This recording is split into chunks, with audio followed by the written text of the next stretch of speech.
Inside the Birds is back. What's going on, everyone? Geoff Mosher, Adam Caplan, and Adam, June is upon us. We have a ton to talk about. We're going to continue our preview series. We've done running backs, we've done wide receivers, so we will do offensive line in this podcast. And of course, I think you and I are going to try to take something that some people might find mundane or not as exciting, but at least give some explanation to it. And that's a lot of what goes on in the front office.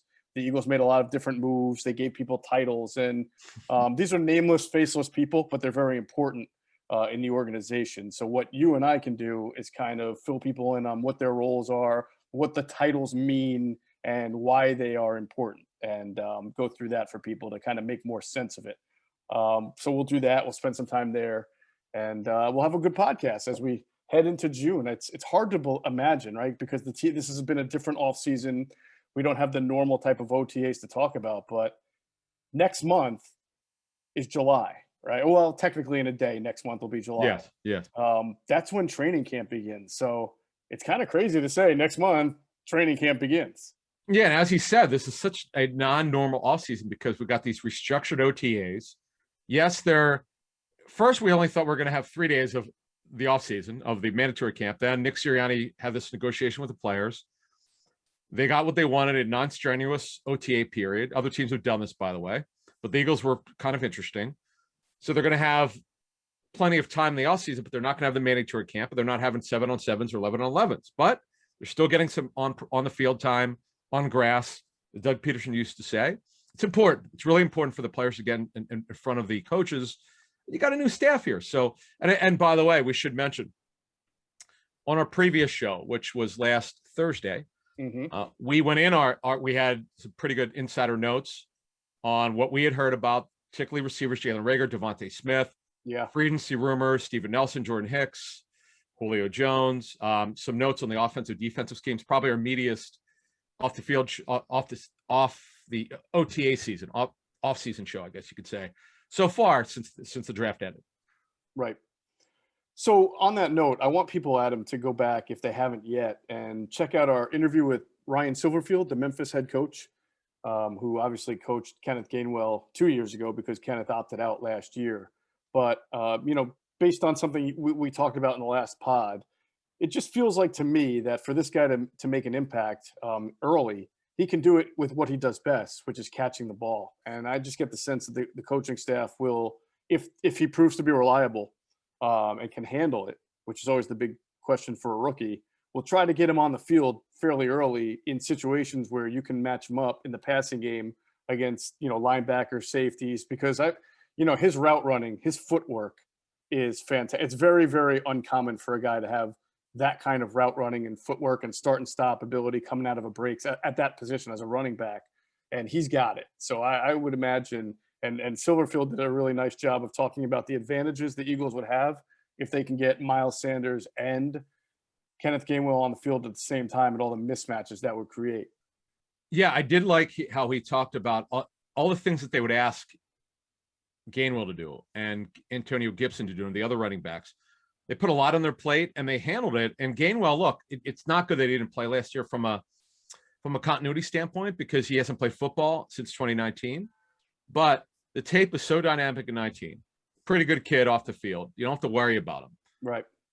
You like that he has a good football IQ. So he comes in here and he's going to have a chance to make the team. He's a 5th-round pick, so he's not a 3rd-round pick where you almost say he's a lock to make the team. He's got to prove himself. Definitely. The one thing before we move on, I do wonder if he makes a team, whether he'll return kicks or not.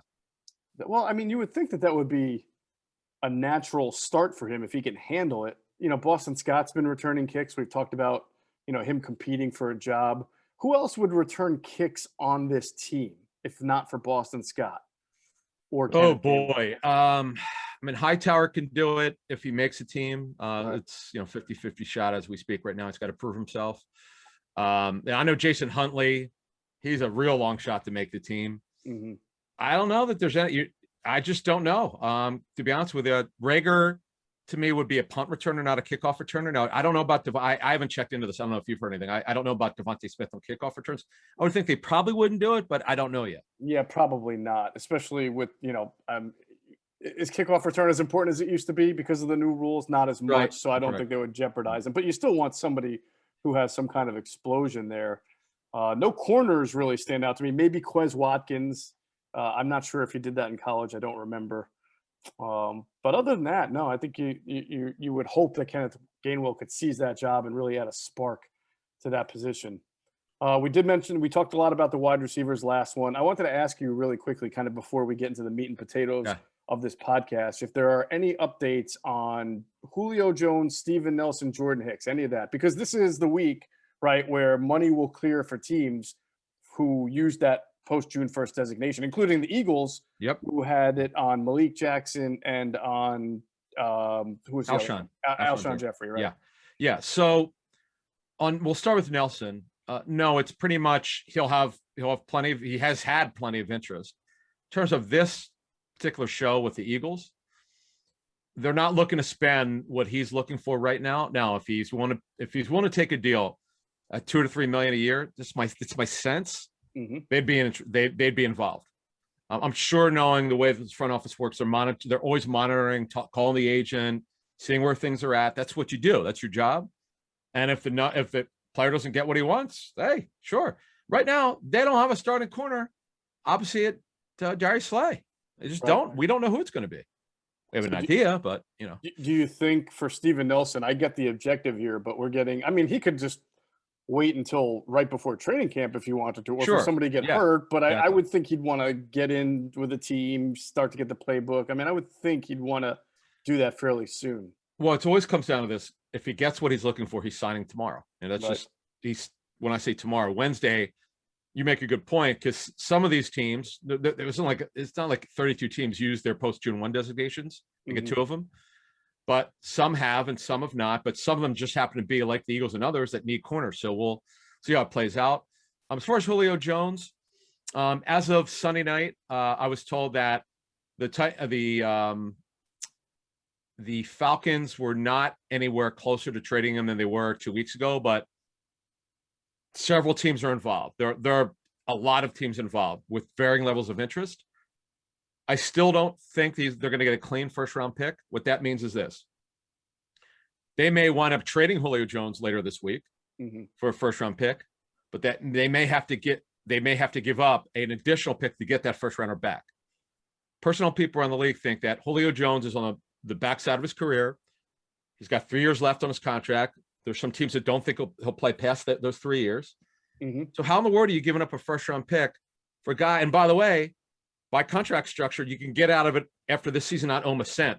The Falcons were responsible for the signing bonus proration. That stays with them. They take the dead cap hit, but you can on trades use a post June 1 designation. Right now, the Falcons have under $400,000 of cap space. Geoff, they cannot even sign the rookies.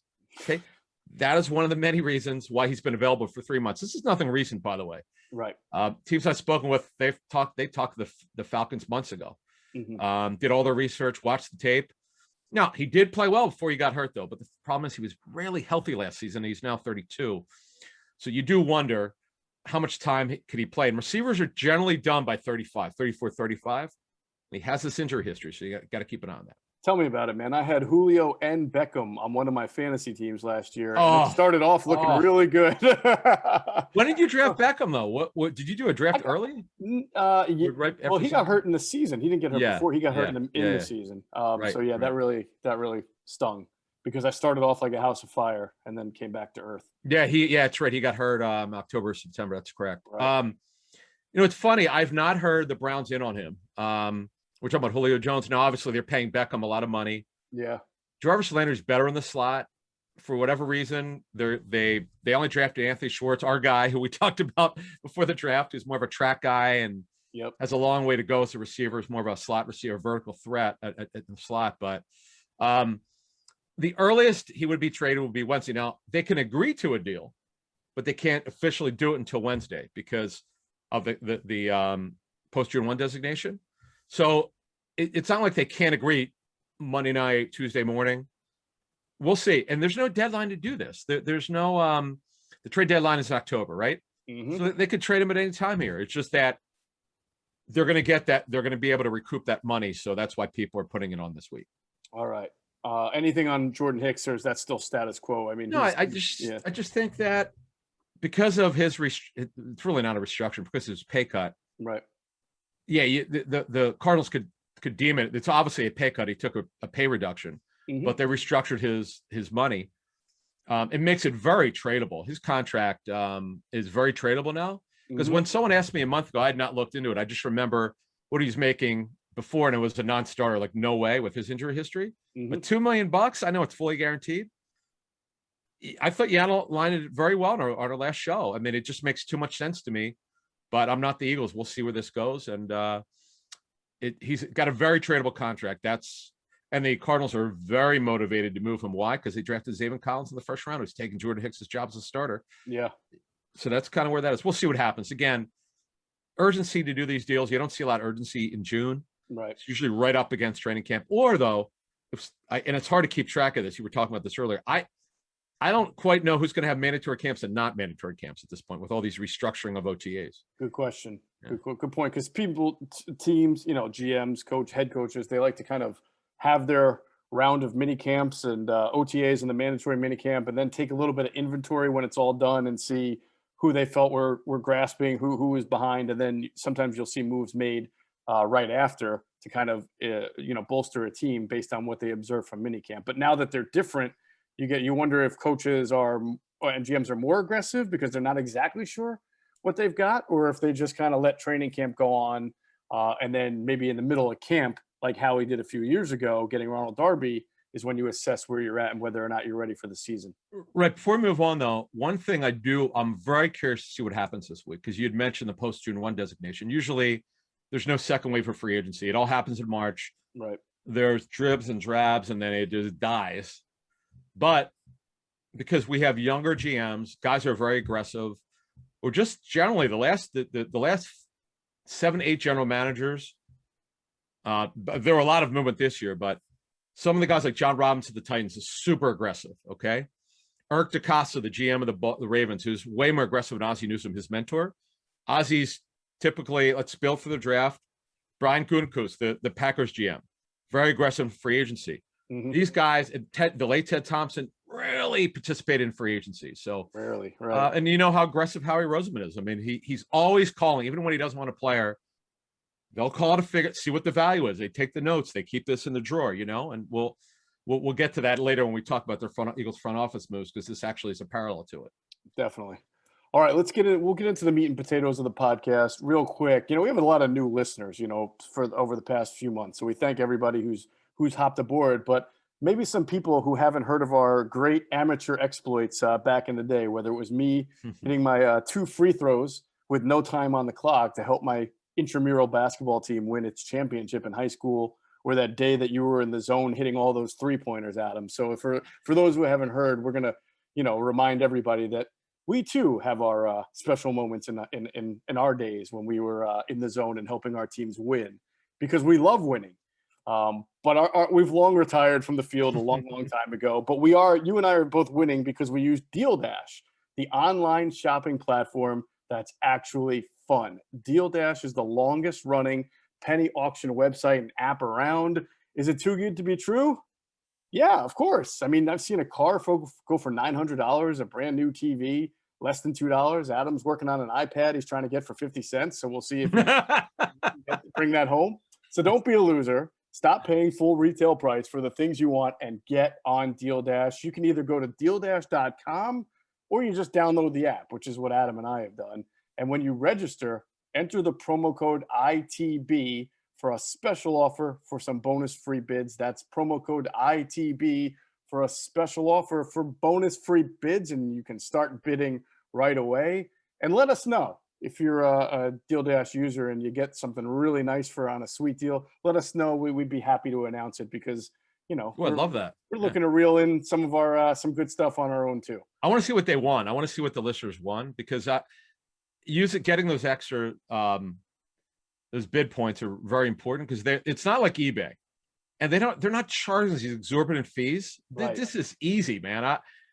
It's actually, you can get hooked on it. To be honest with you, it's so much. It's actually a really cool challenge. I enjoyed it the last time I used it. Plus, there's only so much mileage now I can get out of hitting 2 free throws to win an intramural high school championship, right? I need somebody else's great story of what they won so we can lead into our Deal Dash promo. All right, so send it to us at insidethebirds@gmail.com if you got a great deal from Deal Dash. Nice. All right, let's go into our positional preview. We're going to focus on the offensive line. There's a whole lot to talk about here. New names, some old names, literally and figuratively. And, so we'll get into it. No Jason Peters. No, well, listen, it's only June. Not better even not jinx it. Yet. Oh, you bet. All right. I should have said that. Anyway. Listen, some of our audience may want the Eagles to sign Jason Peters. You'll go out of your mind simply for the reaction of either me or you. Most likely it'll be you. Me. You actually want to see my hair just, and go crazy. Go bring back Jason Peters. But obviously the Eagles have fortified themselves on the offensive line. They brought some guys back, and we'll get into everybody as we preview it. But I feel like we have to start at guard with Brandon Brooks, because he recently had last week a Zoom conference at him, and he put it to you straight. He said, "Look, people are doubting me because I just tore my Achilles and I'm coming back from it for the second time." He's like, "How come I tore my Achilles the first time and I came back?" And he said, "I was, quote, the best, period." Big statement right there. There's some hard pretty to good argue guards in this league, but it's hard to argue. Good. Right. So he says, why would anybody question it the second time? But I thought it was funny because he also, before he said that, he said, I am 32 now, or I'm going to be 32, and it is a second injury. So he gave you all the reasons to be a little skeptical. But then he said, but look, I came back from it once, and I was the best, period. He's been a great Eagle. When the Eagles signed him in 2016, I don't know what the Texans were thinking. I think I do, but I don't know for sure. The Eagles just got an absolute steal. It was actually a lot. It was a decent. It might have been. I can't remember the exact contract. It might have been a decent amount of money back then. But the bottom line is, when you look at that situation with Brandon Brooks, this has been one of Howie Roseman's signature decisions, signing him. I don't know. Maybe it was Jeff Stalin, whoever's idea was to evaluate him properly. This is a home run here. This is a guy that always had the talent. Maybe he wasn't consistent enough with the Texans, but I was surprised that they just let him walk. In fact, if I remember correctly, they let him walk without making him an offer. Yeah, they signed I remember that year, Adam, to replace him. They signed a guard from Kansas City whose first name was Geoff. I don't remember his name. It wasn't Zach Fulton? No? I thought it was Geoff something. You're right. You're right. The guy's name is he's out of the league. You're 100% that's right. the point I was going to make. He's not even in the league anymore. And meanwhile, Brandon has gone on to become the best guard in football when he's healthy. Jeff Allen. Jeff Allen. Thank you. Good call. Great call. Thank you. What's crazy about it is, Adam, is that if you look at him now, he has completely transformed himself. He looks like a chiseled tight end instead of a right guard. Adonis. He looks like an Adonis. Yeah, he really does. I mean, it's amazing. Looks great. And I don't know if you caught his press conference, his Zoom, but he talked about missing games in his Eagles career earlier because of dealing with anxiety and the issues he was having prior to the game. And he just talks so confidently and so self-assured, and he has no qualms about anything he's gone through in life. He has that, hey, I woke up today attitude, right? That's a great day. So he's so easy to root for. I think you said that last podcast. He's the best. Yeah. Great. And one other thing he admitted, which you and I probably started talking about in January before it even was known, is that the Eagles would probably not look to trade him. He wasn't necessarily on the block like who wants him. Right. He was 32, coming off a second injury. They hadn't even drafted Landon Nickerson yet, but you and I both knew that if somebody wanted to make a deal for him because he's such a good player, the Eagles would certainly have listened. Yeah, we never said they were looking to trade him. It was just that, and it's kind of funny. I said this on the last show, I think. Theoretically, most players on every NFL roster are available for the right price. So I just didn't. I was like, they're not going to be able to move him because he's coming off another Achilles injury, and that he had that $10 million base that was fully guaranteed. Now he did wind up restructuring back in last September, but what they did is they converted some money. He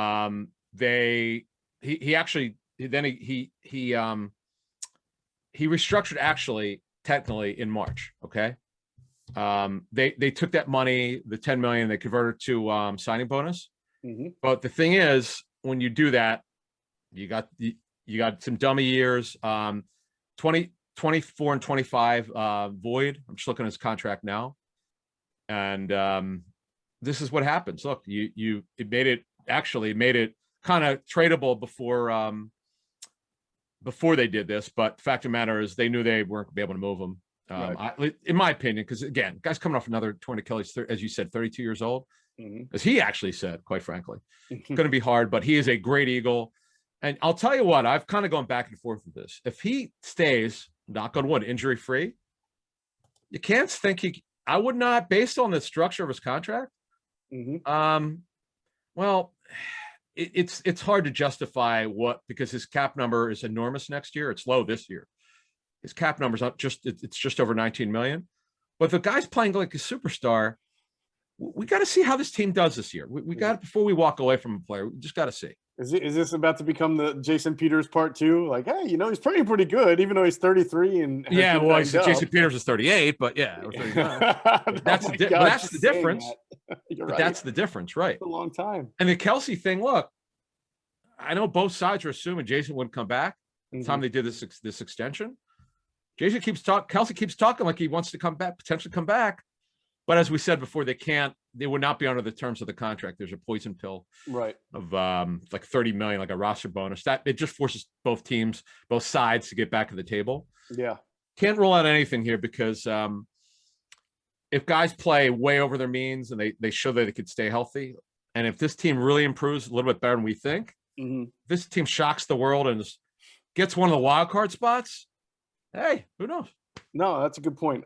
I want to hit on that Kelsey thing in a second, but as we close it out on Brandon Brooks, I have to say I have no idea what to expect. I think he's one of the fascinating stories headed into the season because he could very easily come back and be the best right guard in football like he did the first time he had an Achilles injury. But as he mentioned, he's also 32 and it's a second Achilles injury, and we could start to see the first signs of decline. My point is I have no idea what to expect from him, which is very abnormal. There are certain players you become very accustomed to having a certain level of play. This one's a wild card. If you put a gun to my, I would say he's probably going to play well. I suspect that he will come back and play like a really good right guard, but it was a significant injury. It is the second time. He's a little older and he's remade his body. So he has to kind of, I guess, adjust to playing at that. So we'll see. I mean, I hope for the Eagles' sake and his sake that he comes back and is close to or at the form that he played at. But I don't know. I never count this guy out. I just would not, based on everything he's had to deal with. That you mentioned the anxiety, right? Not easy to deal with. If you've known anyone who's had to deal with it, it's very difficult. Nobody wants to have it. You have to deal with it. Whether you take medication, whatever it is that you do to get through your day, and to be able to play football at his level. I mean, this guy's a superstar. This is, unless you're an Eagles fan, fans across the country have no idea how gifted this kid is. I say kid, he's 31 years old. I always call people younger than I kids. Guy, he's a grown man. Too soon, so maybe. Yeah, exactly. He's a grown man. Yeah, he will. You're right, in August. But he's such a great guy and great story of development. And one thing before we move on to this offensive line. Well, actually, let me ask you this question, because I keep seeing people talking about this, and I know our friend Mike Gill on 97.3 South Jersey talks about this. If they're all healthy, as we introduce this segment here, how good could this offensive line be? Oh, it can be one of the best. It could be one of the best. Absolutely. I mean, you have really good talent at right guard, at center, at right tackle with Lane. Sayamalu's been a good left guard. We'll see what happens at left tackle. But if Mailata is the guy and he plays even a little bit better than last year because he's learned, I think it could be a very good offensive line. I don't see why it wouldn't. Now, I just gave you a scenario where everybody just plays to their expectation level, which never happens with any position. Very rare that you go into a season, right? How often do we do this? It's like, who would have thought the Eagles would only have been a 4-win team last year? You wouldn't have expected certain players to just all of a sudden. Who would have expected Zach Ertz to like really, hit the wall? I don't want to say hit the wall, but decline that way he did. And maybe he didn't. We'll see if he's on a different team and does better. But Darius Slade didn't have a Pro Bowl year. Everybody was going into the year thinking, hey, this guy's made 3 straight Pro Bowls. He's going to be great. He was good. He just wasn't great. Yeah, so, he had some bad individual games, but overall he was, you're right. He was solid, but good, not great. Right. No one saw, Jeff's right. No one really saw the regression of that team last season. And we don't have time to go into the 50 reasons that we think it's not just injuries. There was the Wen stuff, Pearson stuff, injuries, like you said, the Lords. There's so many things that went against that team. And Right. I look at this new beginning. I think people are super excited about, once the fans got over Sirianni's first press conference because they didn't know anything about the guy. You notice the love the fans have for this guy right now. You notice all of a sudden they like this guy. A lot of things change over time. Things just change. They even coached a game yet, and they like the guy. I know. It's all good. So back to Kelsey, I thought you made a great point about how he re-signed for a year, right? There's the poison pill in the contract, and yet most people his age, if they're going to come back for just quote unquote a year, they're thinking they're going to win a Super Bowl. And Jason Kelsey doesn't look at this team, I would imagine, and see definite Super Bowl. Now, he did say in his Zoom conference things can turn around quickly, but he also said he knows that this is a developing team, not a team that's just ready to go in there and win 11, 12, 13 games unless they just surprise the heck out of everybody. So it does make me think, Adam, that he's, for himself at least, has an eye on playing past 2021. Now, he would again have to renegotiate his whole contract with the Eagles, or he would just become a free agent and play somewhere else. But I agree with you. I sense that when he came back this year, he had an eye on probably more than just this year. I've learned my lesson with this stuff. Don't rule out anything. You know, the never say never category. If this team shocks us, it is 9 or 10 wins, 17-game season. But let's say they're not a wild card. They are a wild. Let's say they push to be a wild card, or they are a wild card. Mm-hmm. This could. I'm not saying it's going to be 2017 all over again in 2022, but this team may be better than you think. Again, that's the upside, to be a lot better than everyone thought. And that's when Kelsey may get excited. So, you know what? Listen, I want to be here for the turnaround. This is kind of what he's been talking about in his own way. Mm-hmm. You can't. Things have way of happening to you. Things happen where you go, I didn't see that happening.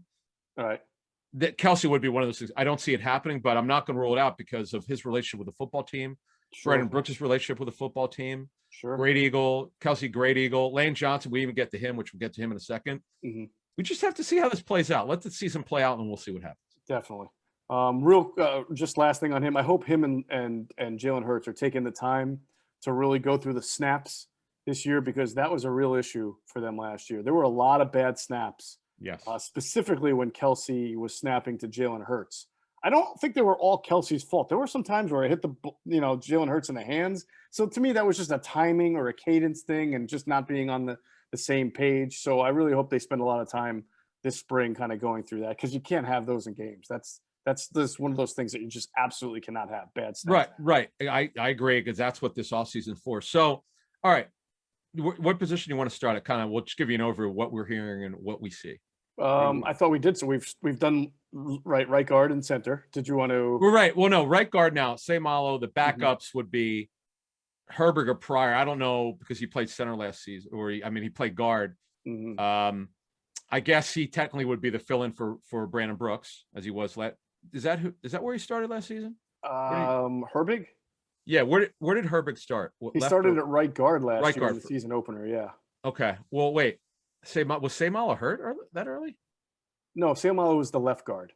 He started. Okay. Yeah, right. Brandon Brooks was hurt, and so Nate Herbig started. Right. Okay. Yeah. They've had so many. Listen, so many I don't. changes. Yeah. Yeah, they've had so many changes. I'm trying to remember. Okay. Right. So look, Herbig could play center or guard, as we had said that he lost a lot of weight. That's a good sign. That's what we're hearing. Yeah, and he was at right guard. Actually, Seumalo was their left guard. Right. Herbig started at right guard. The good thing is Herbig could be a center or guard, so they have that positional versatility with him. And he was a good run blocker last year. Yes. He's just not an athlete. I don't know if you call him a road grader. He's just a big guy. Yeah. And he was very overweight, and he needed to do that. Matt Pryor, to me, is more of a long shot. It would be a small surprise if he makes the team. He has not been as good as he was 2 years ago. He definitely has dropped off. I get it. He could play guard or right tackle.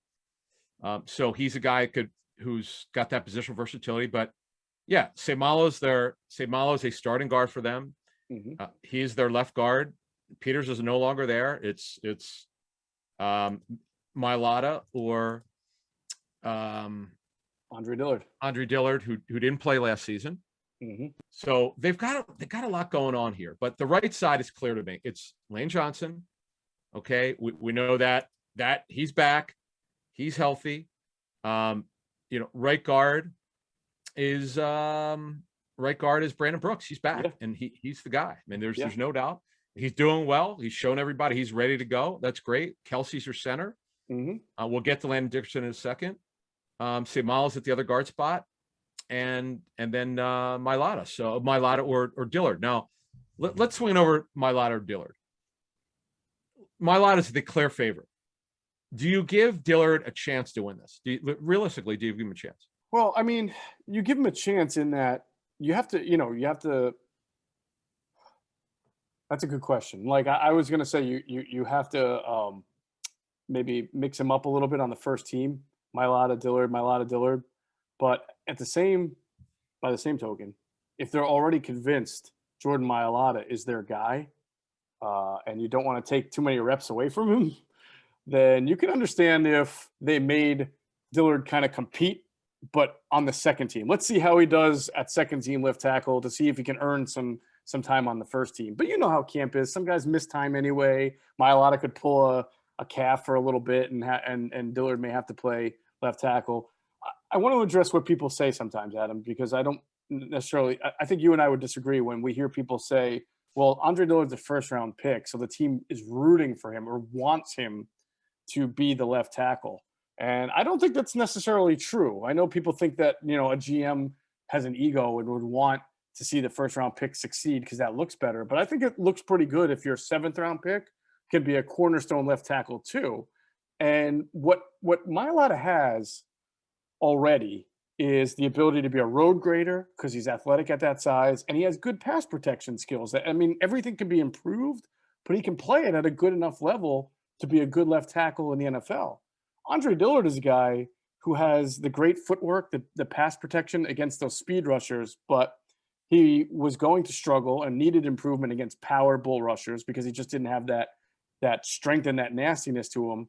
And same thing as a run blocker. So I already feel like Mailata checks off more boxes. And as a seventh-round pick, who's 3 years in, if he kind of claims this job, you can even give him an extension right now that's going to be team-friendly because he's not a guy coming off like 2 Pro Bowls. I mean, you can get him at a good price for a left tackle. So I think the Eagles have as many reasons to want Jordan Mailata to win that job as they would Andre Dillard, even though Dillard's the first-round pick.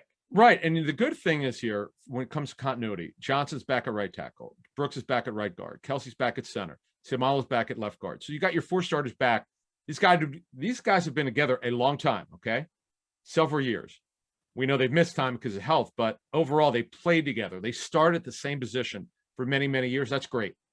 Mailata got his feet wet, so to speak. He started to understand how to play football. Folks, he never put a helmet on until April of 18. Crazy. Just the Eagles like to see this through, but as you said, look, Dillard, it's not that they're rooting for Dillard. They're not to win the job. The best man win. They'll have a competition. But they understand Mailata's upside is absolutely off the hook. They've discovered oil with this guy. It's like you want to give them credit for this. Fine. This is just ridiculous. I've never heard of a story like a guy who's a rugby player, never knew how to play football before. Yeah. It's hard to believe, but you've got great coaching. Right. We'll see how it works out. I do believe this though. If Mailata wins it like we think he will, they're not going to give Dillard away. Right. I don't see them moving unless they get a pretty significant pick. I don't see them taking a 3rd-round pick. There's no way. Keep the guy.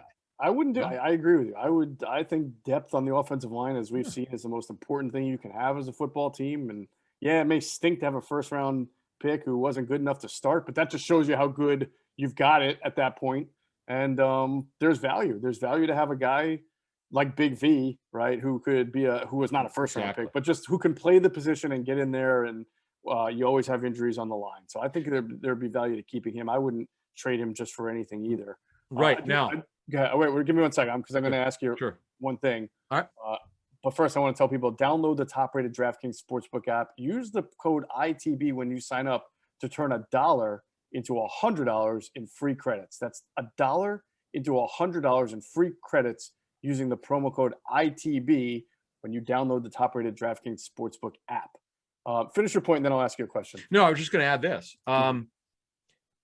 if Mailata does not win the job, there's a positive in that. He could be right now, if he loses that job, because we don't know when LaRaven Clark's going to be available. Mm-hmm. The Mailata becomes a top backup right tackle, left tackle, and he could be because he's done both. Right. The belief internally is he's better at left tackle, but he Mm-hmm. can do either. Now, Jack Driscoll, we'll get into him in a second. It just, I didn't think this in March because we didn't know they're going to draft Landon Dickerson, and we weren't quite sure. And we thought we had a pretty good idea. We had put the scoop out a couple months ago. Lane Johnson's going to be fine, and by the way, he is. He was doing great after his ankle surgery. Now he's got to show in training camp that it holds up the ankle. Right. But everything he's been asked to do so far, he's great. He's good to go. But they have a little bit better depth than I expected. I didn't see this. I had real questions, but they do have versatility. You've been talking about this for a couple of years now, and it's true. Mm-hmm. They've got a lot of versatility. So one of the things that this front office does really smartly is that they draft offensive linemen for the most part for versatility, and that is really going to help them for the long term. No doubt about it. So do you think when training camp starts that Andre Dillard, like from the first week of practices, it's going to be Mailata one day, Dillard the next, Mailata one day, Dillard the next? Or do you kind of think that it's going to be Mailata and then every once in a while they'll give Dillard a little chance? My understanding is it's open. Now, again, Mailata based on size, strength, just kind of where he's at. And Dillard, obviously didn't play last season. Mm-hmm. He's got a leg up, but he hasn't won anything yet. Right. Quite frankly, they should just take it to the preseason. Now, we don't even know now because now you have 3 opposed to 4 preseason games. We just don't know what the plan is for teams now. How many games are these? Like, they're having a competition now. Before we move on to the next position, let's say Mailata, it's very clear after 2 weeks it's not close, then that changes the narrative. Right. Or if Mailata's not good and Dillard's clearly the guy, that changes it. But my sense is they want to see this thing out and see who can win it. Yeah. By the way, Dillard, if he's on the second team for the first few days of camp, it's not like you can get a pretty good evaluation because think about who he's going to be going up against every snap. If he's going up against usually, I don't know how Nick Sirianni is going to do it, but a lot of coaches do second team defense, first team offense, first team defense for second team, and vice versa. But even if he did first versus first, second versus second, Dillard is who I meant. If Dillard's at second team left tackle, then he's facing Josh Sweat and Ryan Kerrigan. So it's not like it's not that much different from facing Graham and Barnett. Those are 2 pretty good pass rushers on either line. So you're going to be able to get a good evaluation of him, whether he's running with the first team or the second team. Yeah, correct. Yeah, I agree with your assessment. We're definitely going to do a training camp preview in terms of training camp battles. Mm-hmm. Our friend Chris Glover from our Facebook page had a great suggestion because we're looking for ideas for our June shows, just for segments. Mm-hmm. Once we get done these positional previews, we're going to have plenty of time. Also, we have all of July till camp's open, so we love ideas. We'll use them if they're good. We're going to use them. Right. We like hijacking ideas, but we give credit. We do like hijacking ideas. It's good. What's that? We do like hijacking ideas. Yeah. Hey, if it's good, we want it. Because you guys want to hear about it. So, that's the left tackle. And Brett Toth is also there. He's a long shot to make it. Yeah. Because then the other things, people want to know how many offensive linemen you can keep. It's generally going to be between 8 and 11. Right. 8's really thin. It's usually 9 through 11. It depends on injuries, where you're heavy, where you're light. Training camp will determine that. Because the worst thing you can do, though, let's say by a shot, Brett Toth not only has a great training camp, but he has a great preseason. Well, you're not exposing him to waivers because they've seen that preseason tape, and it'll get out because we're going to have better access. Reporters are to training camp, and not that any of us know what the hell we're looking at offensive linemen, but sometimes you could tell. Yeah. Hey, listen, Matt Pryor versus Josh Sweat last year is all you need to know, right? I mean, listen, they didn't do the kid any favors putting him at left tackle, right? Because he's just not a left tackle. But as one person told me, Josh Sweat made the All-Pro team last year just facing Matt Pryor 2 days in practice. So so you can tell sometimes when a guy's that is true. Rotating door. All right, anything else we got on the offensive line? I think obviously there'll be a nice fight for that 9th or 8th spot. I mean, we've got Sua Opeta. You mentioned LaRaven Clark has to come back healthy. Jack Driscoll is a guy who's going to make it. It's just where is he in the pecking order? I would think that if things go well, Adam, Matt Pryor doesn't make the team. You never know, but I mean, ideally, you almost don't want him to make the team. Well, I look at it this way. So Mailata and Dillard are your battling left tackles, right? Right. Brandon Brooks is your left guard. Nate Herbert could back that up. Opeta can back that up. Landon Dickerson, we don't even know which side he's learning at guard because he's being cross-trained. Right. We'll learn soon enough. We'll try to find out. Your guy Jack Driscoll also is a guard. He's better off at right tackle until he gets strong enough to play guard. But the good thing is Pryor, Driscoll, Herbig, LaRaven Clark you mentioned has played guard, though he's better at tackle. He can play right or left tackle, but he's played guard. Now Landon Dickerson and Clark are coming off of serious injury. We don't know when they're going to get cleared, and that's kind of where that is at. But the fact of the matter is, you've got probably 1, 2, 3, 4, 5, at least 10 legitimate guys to make the roster. The 5-star, the loser of the left tackle position is a backup. That's 6. Herbig's 7. Dickerson's 8. Driscoll's 9. Clark is 10. Now, do you want to keep Opeta? Do you want to keep Pryor? That's going to be a training camp decision. And Toth, obviously, someone has got to earn a roster spot for them to keep 11. Because I know people like to ask about numbers. So there you go. We've addressed the numbers question. Yeah, last year guys were making it because the Eagles needed anybody. This year, people stay healthy, knock on wood, and it'll actually be real competition for those last spots. All right, we're going to move on to just some of the Eagles front office moves. First, I want to remind everyone to check out our friends at PHLSportsNation.com, enhancing the fans' experience with their coverage of all of our professional Philadelphia sports teams. For the fan, by the fan, that's their motto. They do a great job. Also, some great podcasts as well. So make sure you're checking out PHLSportsNation.com and find them on Twitter at PHLSportsNation. We'll pause real quick now for a word from our great sponsors, including our friends at Sky Motor Cars. All right, if you go into Sky Motor Cars, let them know. Tell them Adam and Geoff sent you. You'll get a great deal. And if you're looking to trade in, they're paying more money than anyone else right now. SkyMotorCars.com. All right, Adam, let's talk about some of the free agent moves. Now, we can go through every single one. That's not necessary. We're going to front office moves.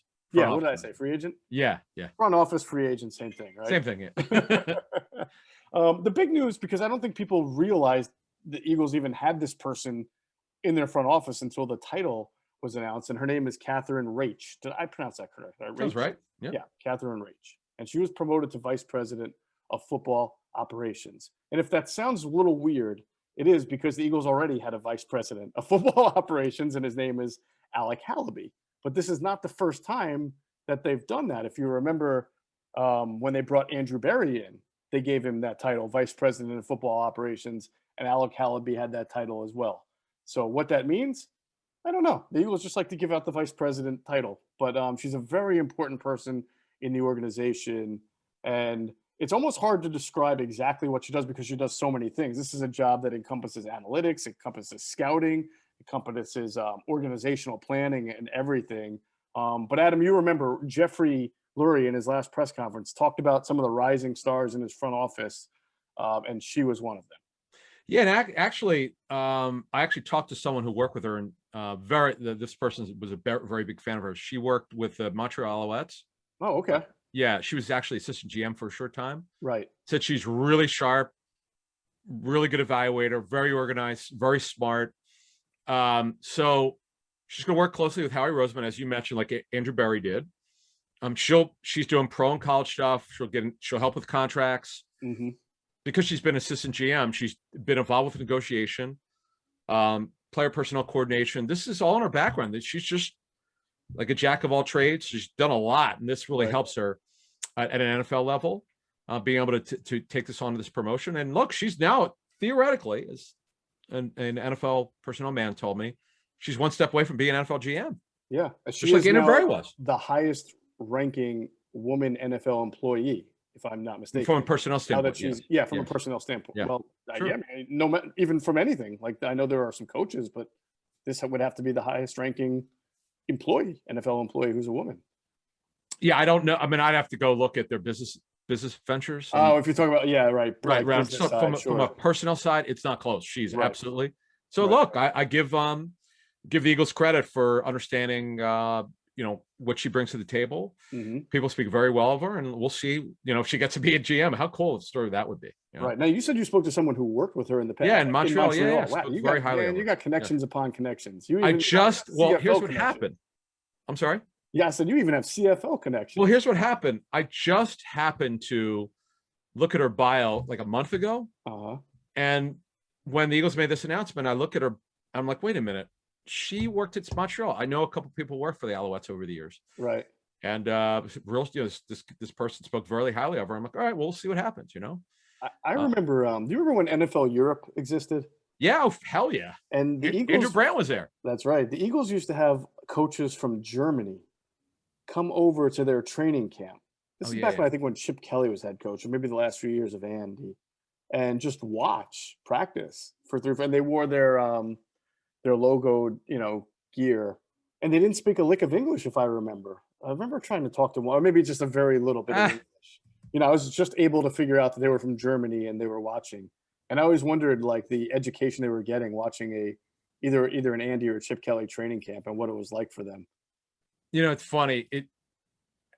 You're right, because although that it folded away before Chip became the head coaches with Andy for sure. I do remember, and the Eagles were great with this with Andy Reid, and I know Chip would let some coaches who were from college football come in. Typically, you would also see the local schools: Westchester, Temple, Penn. Right. I would definitely. I don't remember I'd see. You could always see CFL coaches at training camp. Always. Yep. Because what they're doing is they're looking for guys. They want to know which fringe players might their particular team, and it's not just the Eagles. A lot they have a relationship, so they go to all training camps. Right. And you also see them at the combine, at the Senior Bowl, especially.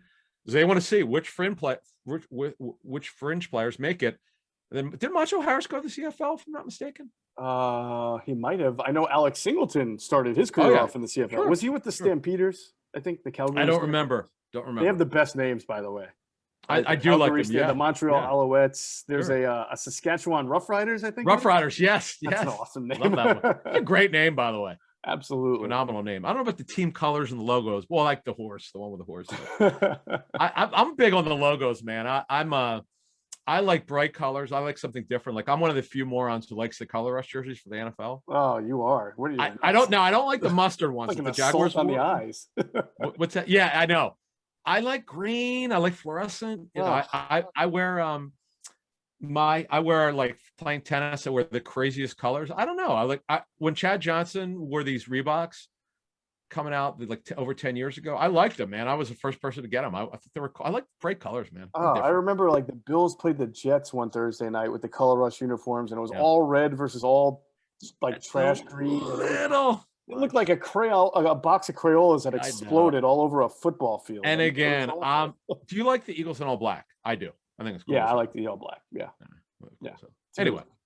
All right. So let's move on. So Brandon Brown, who has been with the organization for, I think Chip Kelly brought him in, if I'm not mistaken. I don't think so, because he was with maybe the I'm thinking of before. Trey Brown. I'm sorry. Yeah, I was thinking of Trey. Yeah. Brandon Brown came from the Colts. He got a big promotion. He was the pro scouting director. He's now the director of player personnel. Right. And what's fascinating is, and this is not the first time they've done this, they have two people, Ian Cunningham, who was promoted, also to director of player personnel. He was the assistant director of player personnel. If you remember, just the dominoes here. Jeremiah Washburn was what was he? Was he a director? What was his title? I think he was the assistant director of player personnel / defensive line assistant coach. Whatever. I don't think that's staying the same, right? No. I think he's just the assistant D-line coach. Right. Yeah, I think as far as what I was told is that he was over kind in of like, Cunningham, wasn't he? Yeah. He had leapfrogged Ian last year. Yeah. Right, to assistant director of player personnel. Now he's just being a coach. I think, as I understand it, the new staff was like, "Look, we like you, but you got to be one or the other." Right. It was very odd the way that thing was done last year. Very, very odd. So Ian Cunningham is very well respected. Came over with Andy Waddle and Joe Douglas from the Ravens. So he got a promotion. Right. And then Phil Baia. Wait. Before we do that, we have to note the two fascinating things here. Okay. That, as we mentioned with Catherine, they have two directors of football operations, Catherine Raich, Alec Hallaby. and they have 2 director of player I personnel. think Hallaby has a new title. I Oh, will. did they give him? They didn't announce that. I will look this up, but I'm fairly certain as we speak here that he has a new title. But I'll All look. right, you look that up. But then they definitely have 2 directors of player personnel with Brandon Brown and Ian Cunningham. Yeah, he has. Okay, he has a different. Well, okay. Why? It's One similar. says end strategy to it or something. Right, exactly. Right. But that was always the case. That was even when Andrew Right. Berry. Yeah. Right, because the strategy is analytics. Let's call it like it is. Yes. Now here's a question. Andrew Berry was in charge of Hallaby. That was part of Andrew Berry's responsibility. Correct. I wonder if Hallaby will work with Catherine Rach. I think so, because I think that the position, because it was explained to me that her job is a lot like what Andrew Berry's was. And Andrew Berry was to preside over the analytics staff, but also add his input into scouting and cap management and things like that. Football research, right? Football, sure. Yeah, research, all those things. Okay. So, yeah, sounds like a lot of work. Yes. Yes. Now, do you want to get to the last part? Yeah, the area guys. Yeah. Yeah, so and then so Phil Baia is there. He was moved, and this is sort of a promotion without calling it a promotion. It's really a promotion. He's now a college scout at the Southeast, the most important areas for a football team. Very well respected scout. And then now this one is interesting. Dave Caldwell, the former Jaguars GM, is a personnel executive. Yeah. That could be anything. That could be evaluation. That could be an in-house consultant, whatever you want him to be. I'm told that he was a consultant for the Ravens before the draft. So this is a guy, and I know people look at his record and say, wow, he didn't have a lot of success. Well, let's not forget, prior to Tom Coughlin getting there, right? Coughlin gets there. Now, he had nothing to do with it because Caldwell drafted the players. They got to the championship game. And in fact, they were a bad call away from being in the Super Bowl in 2017. A bunch of players wanted out because they did not like Tom Coughlin. That's not Caldwell's fault. Right.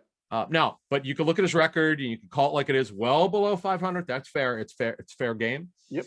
But he's an experienced general manager. The two, Roseman and Caldwell, have known each other for years. So he's just a guy that has been through it, and we'll see. I don't. It's so early. I don't know exactly what they're going to give him to do. Right. I got confused because we got a lot of response oh, he was terrible in Jacksonville. Well, first of all, they did go to the AFC Championship game. Yeah. I know it's just 1 year, but he's not the GM here. He's not making picks, but his record of drafting or talent development in Jacksonville was pretty good. Yannick Ngakoue came through there under him. Jalen Ramsey under him. I think Allen Robinson.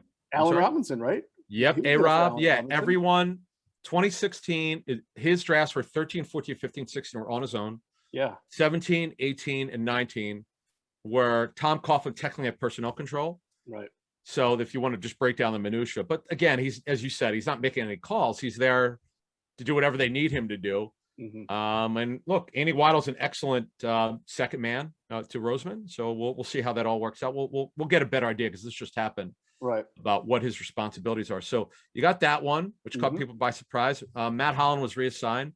He was a senior pro scout. Now he's a college scout Northeast. Okay. Bryce Johnston, basically they had 3 people who would handle the cap. They've got Jake Rosenberg. They got Howie Roseman and Bryce Johnston. He just has a new title, Senior Director of Football Transactions. Very interesting title.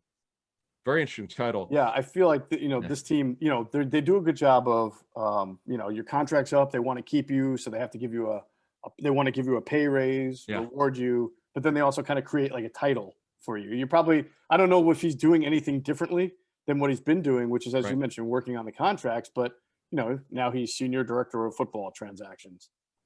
Correct. Right. So he's doing, it looks like pretty much everything that he was doing before. Cap, contracts, CBA compliance, transactions, negotiate. He's a strategist, as I understand it. He comes up with some great ways to, I don't want to say get around the salary cap, but good ideas to make things work so they could keep their best players. So he's in fact, I've never actually, did I meet him? I think I might have met him, but I don't know the guy at all. However, I used to talk to him over Twitter a little bit, 8 years ago. Yeah. And it's funny. I didn't even know that he was on there up till 2 years ago. I had no idea he was even working for them. Right. An agent who did a contract negotiation with him said, this guy's really smart. I go, do you have any idea if it's the same guy who's on Twitter? He goes, yeah, I used to follow him. I'm like, oh my God. Yeah, because that's how he got started, right? He used to do cap stuff Caps on Twitter. with over the cap, I think. Yep. Yeah. So good for him. It seems 10 like years he'll be GM of the Eagles. Just exactly right. Funny. Geoff Scott, we told you guys this was going to happen 2 weeks ago. He's their senior pro scout. He came in from Washington. Right. He was Washington's director of football strategy, and he also did some scouting. Yep. So he's a guy that they know. And then Mina Solomon got promoted to pro scout. She was a player personnel intern and then became a player personnel coordinator at 19 and 20. Right. We would run into her at practice. She's local. She was at Temple before this. So I give the Eagles credit. Promotion of women. It's a great thing that Jeffrey Lurie and Harry Roseman have done. It's good. It's good. And the thing is, they're good at their job. They're not just doing this because they're women. They earned it. And that's the thing that I know people have questions about.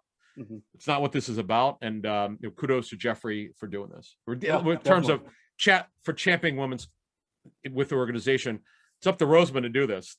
Clearly, you got to be talented to get promoted like this. This is pretty good moves. And by the way, on Jeff Scott, Jeff Scott, the fact that he has scouting and he came up through this, he started his Washington tenure as a salary cap intern, something cap related, and that was his first job in Washington. So he's like a vintage Eagles kind of front office guy because he's come through the cap sector and through the scouting sector. So this is Sean like McDermott did. That's Right, where he started. Exactly. I forgot about that. Yes, Sean did that too. Do you remember Chris Shea, a guy they brought in a long time ago under Chip? Really guy good. Who had scouting, coaching, and salary cap. I think he was also an attorney. You know, it's funny. He was everything. I think Catherine Raich has a law degree. Roseman. Yep. I don't know who else on their staff. I'm sure there are others. It's comes in handy. Absolutely. All right, so that's a good kind of overview of all the front office, their moves, their responsibilities, and what it's like. And that's going to do it. I think we wrapped up everything with our offensive line preview and our front office moves outlook there. So that'll do it for this edition of Inside the Birds, the leading podcast in Eagles Intel. Make sure you're catching Adam Caplan's Twitch channel. And if you can, subscribe also to the Powder Blue podcast that I do on the Phillies. Oh boy. Yeah, I know. It's Phillies. Always an interesting one. Just yes. Like yeah. And as always, we thank you for flying with us inside the bird.